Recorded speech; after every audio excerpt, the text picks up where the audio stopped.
Welcome to Forward Ever, Leading in Challenging Times, presented by Worth Wealth Management, a weekly conversation with area leaders about how to persevere during uncertain times. Now here's your host, Gary Shorman. Hi, everyone, and welcome to Forward Ever, Leading in Challenging Times. We have a great show today because we're going to be talking about an industry that helped shape Kansas, and especially Western Kansas. Our guest today is Leo. Hold on just a second. I'm going to pause here just a second. We're going to start again. Are you Oliva, the last name, or Olivia? Oliva. Oliva. It's Oliva, Mhm. so not Olivia. Yeah. Okay, I wanted to make sure I got your name right Yeah, before we got right. going. Okay, here we go. Let's start again in 3, 2, 1. Hi, everyone, and welcome to Forward Ever, Leading in Challenging Times. It's good to have you listening on because we have a special program today that's going to talk about how Kansas developed and some of the most important things there. Our guest is Leo Oliva, who is going to be speaking on Thursday, this coming Thursday night at the Ellis Historical Society, talking about railroads and the importance of railroads and how they shaped not only Kansas, but how they shaped our country. So, Leo, welcome to our program today. Thank you. I want to talk about leading in challenging times. Obviously, when the railroads were just getting placed and built and connected across our country, that was a challenging time for a lot of reasons. How did you get excited about talking about railroads? Well, it started really when I was teaching Kansas history at Fort Hays State University. And in trying to tell the story of Kansas, it became more and more obvious that the railroads were the key to understanding almost everything that happened from the founding of the territory through really into the early 20th century. The railroads dominated almost everything.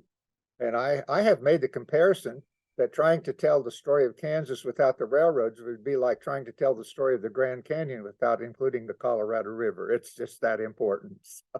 Well, if you're down by the university, those of us that live in the area, there's the railroad still goes through town, and in many times you have to wait on the trains, and that can be somewhat annoying and all of that. But back in the day, if there was not a train going out through our part of the country, it wasn't safe. You probably wouldn't even make it, or you would stop somewhere else. Where does the train, and when you start talking about this, like you're going to do at the Historical Society next week, where do you start with the railroad? Because there's a lot of story that happened even before it made it to Kansas. I start by looking at the trails that were the overland trails that crossed Kansas before the railroads, like Santa Fe Trail and Smoky Hill Trail and Oregon Trail. And then I talk about how the railroads changed all of that and the economy of it, the technology of it. And then I go into the background of Kansas Territory, which was created for one primary purpose, and that was to expand railroads westward from Missouri. The area had been closed to settlement since 1820. It was considered Indian territory. There were 34 Indian reservations in what's now Kansas. Those were almost all cleared out in a hurry after the railroads came through, but the land was closed to only people that could settle in Kansas besides Indians were military at the military posts like Fort Leavenworth and Fort Riley, or Indian agents and their staff. Nobody else could settle in Kansas.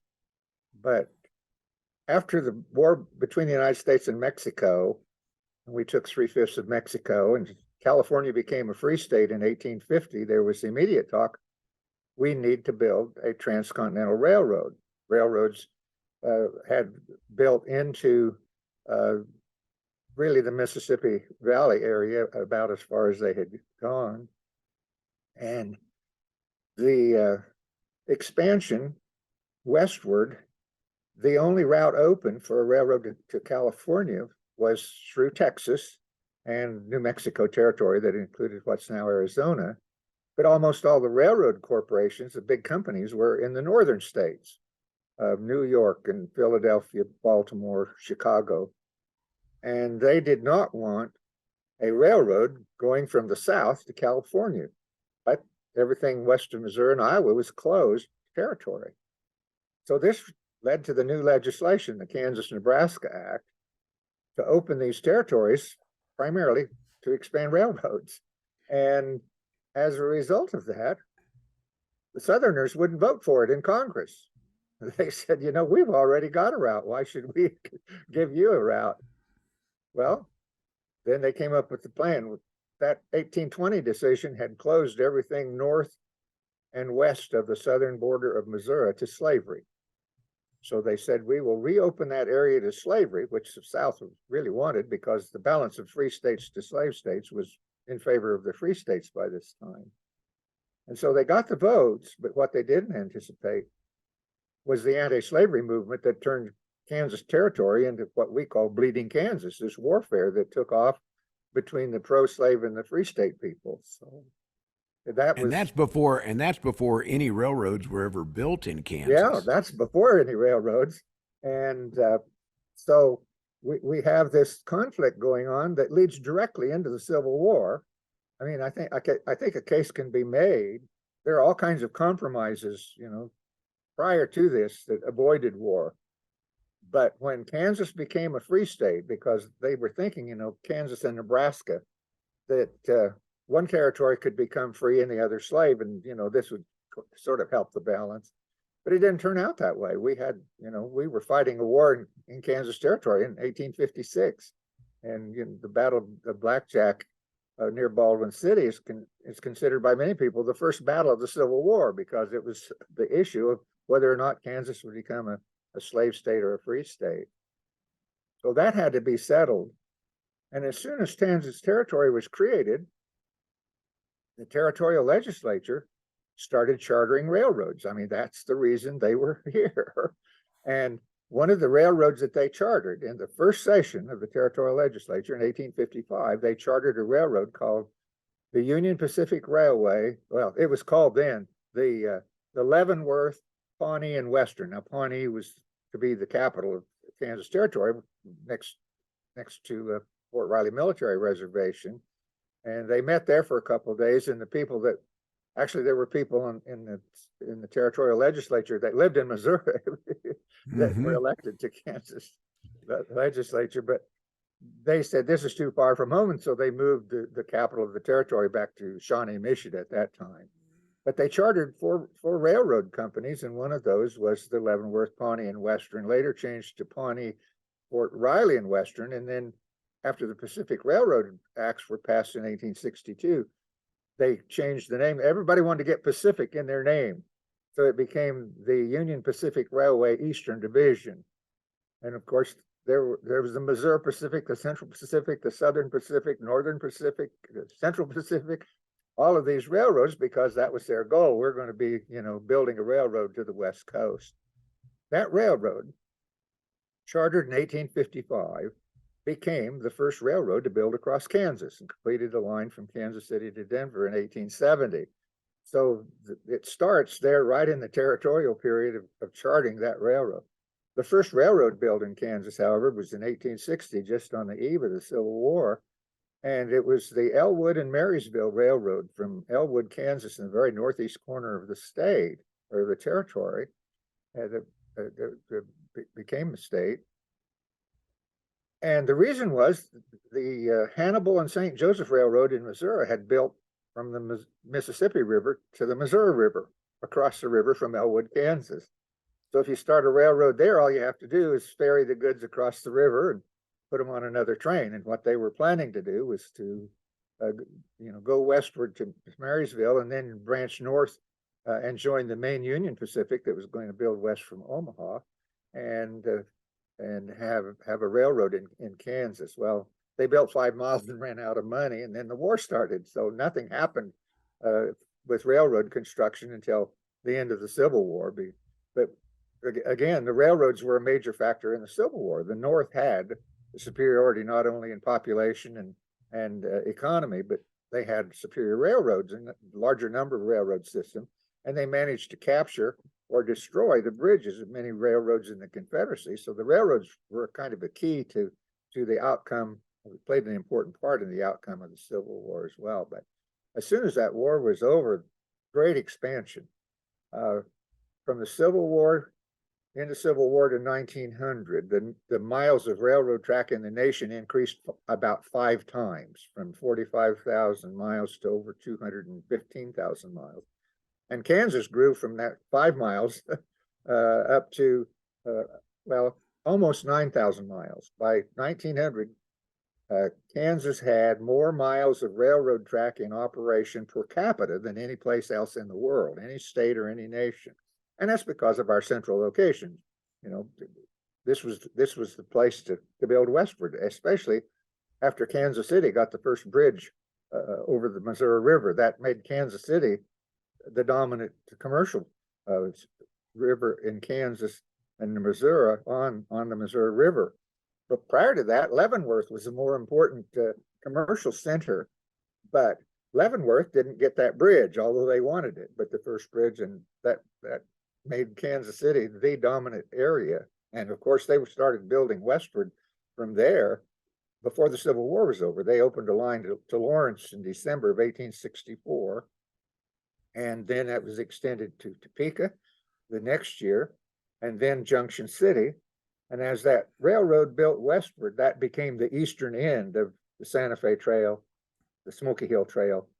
You shipped everything as far as possible with the railroad because it was about, probably about 10% of the cost of shipping with a wagon train to ship by rail. And of course, it was a lot faster. A lot faster.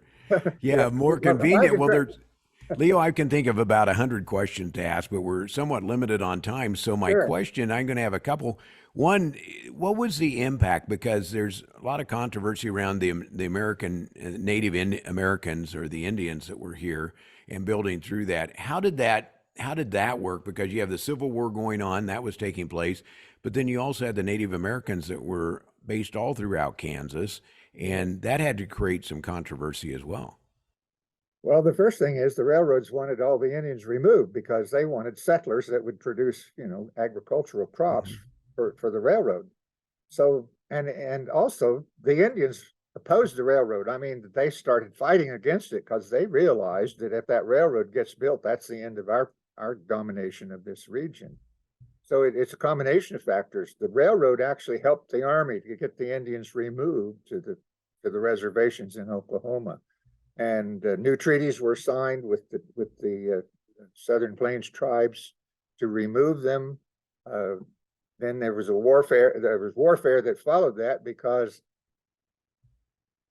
there was in 1865 treaty that was signed at present Wichita.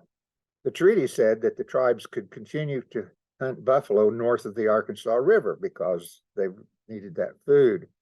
Then in 1867, they did a new treaty, the Treaty of Medicine Lodge. It's about the same treaty, except it said they could no longer hunt north of the Arkansas. So in 1868, when they appear, believing that they can hunt north of the Arkansas, or hoping they can, they are considered in violation of the treaties. And so the Army starts moving them to Indian territory. But that's all connected with the railroad. The railroad made the buffalo slaughter possible too. From 1872 to 1874, the railroads on the Great Plains shipped 7.5 million buffalo hides out of the Great Plains to the east and to Europe. And this was part of a new development of tanning that made it possible, a cheap process to create leather for belts in industry as well as for other leather uses. And so the great slaughter of the bison helped eliminate the Indians. That was their food supply and everything else. So.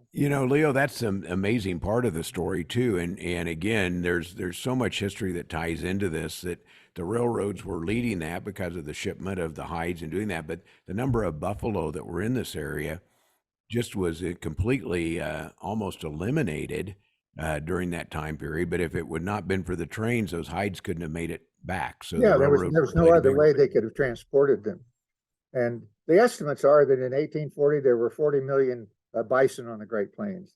In 1886, the estimate is there were 1,000 of them left. So that's the great slaughter. Wow. Okay, Leo, we need to take a quick break here. We're going to take a break. I want to talk about two things when we come back: the importance of railroads today and maybe even passenger service, how that all got started and how soon that played a role into not only our area, but Kansas in general. Our guest today is Leo Oliva, who is talking about railroads and the importance of those to the state of Kansas. He'll be speaking at the Kansas Historical Society. We'll have more of his comments, more of his story after this on Forward Ever.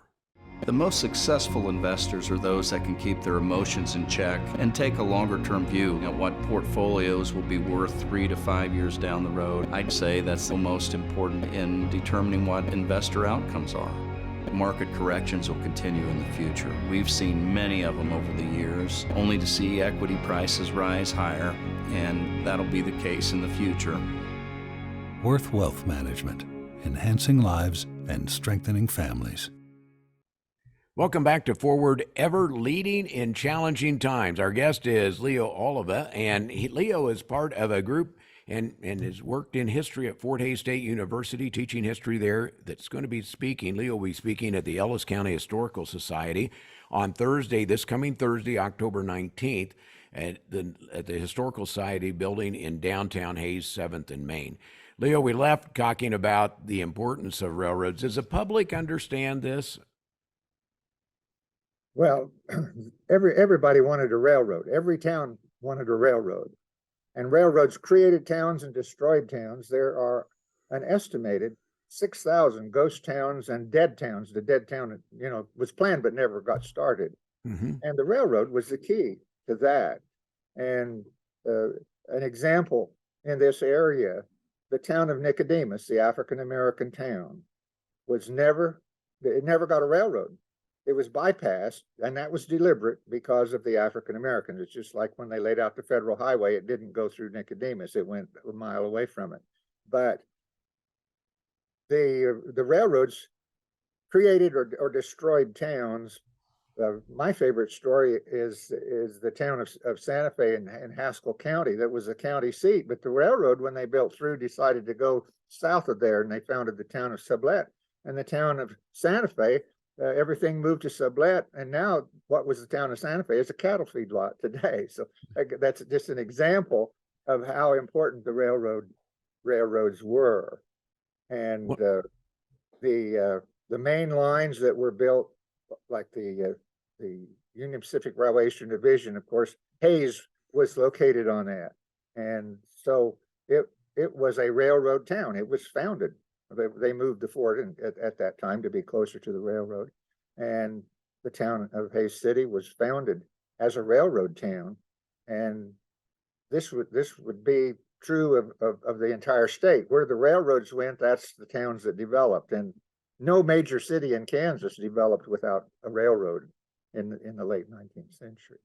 Leo, one of the things that has also played into this, and that's passenger service. Because, it's one thing to haul merchandise, but people had to get out there, and the trains were the main form of transportation. When did that start with the people side of that? And is there ever going to be a chance we get passenger service back in our area? Well, passenger service was part of the very beginning of train service, and that's how settlers got here. And the trains encouraged immigration because they were given 1 in every 5 acres of land in Kansas to help pay the cost of construction. So they're recruiting immigrants in Europe, bringing them here to settle. The Volga Germans of Ellis County and Rush County were brought here by the railroads. And the same is true of groups throughout Kansas of settlers. And passenger service was the key to everything. And all these railroads had passenger service in the beginning. And what was that like? What was passenger service like on the first trains that were out here? Well, actually, the passenger cars, they were fairly nice. And of course, the sleeper cars developed a little bit later, but the passenger cars were nice. They didn't have food service on the trains. The dining cars came a little bit later. So they had to stop, they had lunch stops, and you get off the train and you would buy a meal. And by the time your meal got served, they were tooting the whistle, get back on the train. So they probably were eating on the train. But of course, Fred Harvey changed all that with his, first of all, with the fancy restaurants and hotels, and then of course the dining car. But we had the best passenger service. And I might just mention that all the trains were contracted with the U.S. Postal Service to carry the mail. They sorted the mail on the trains. We had the best mail delivery service we've ever had at that time as well. But that all changed with the automobile. And of course, the decline of passenger service availability. I remember when I was a kid, they were called doodle bugs. These were diesel powered, sort of like a bus on tracks. And it was mainly passenger service. But those all closed out really right after World War II.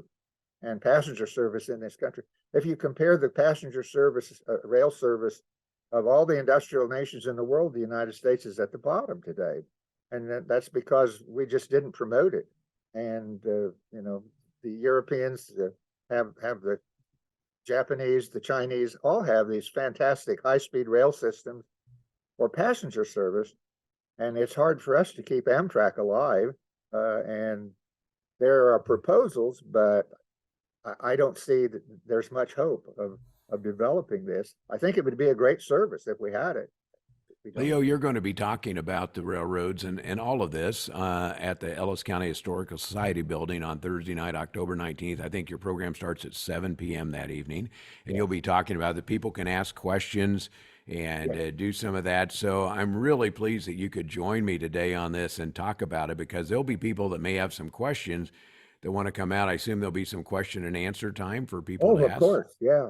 And I always like to have people that have worked for the railroad in my audience, if possible. So, There's some history there too, and family members that maybe came over. You talk about some of the families that settled here early on. I'm betting you that they came on the railroad.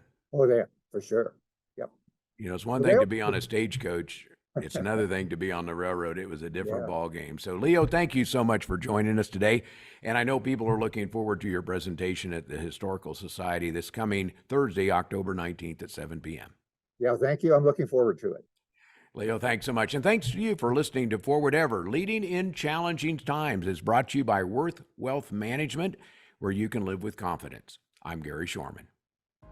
Thanks for joining us for Forward Ever, Leading in Challenging Times, presented by Worth Wealth Management. Join us right here next week for another episode with host Gary Shorman. Until then, remember to move forward ever, backward never.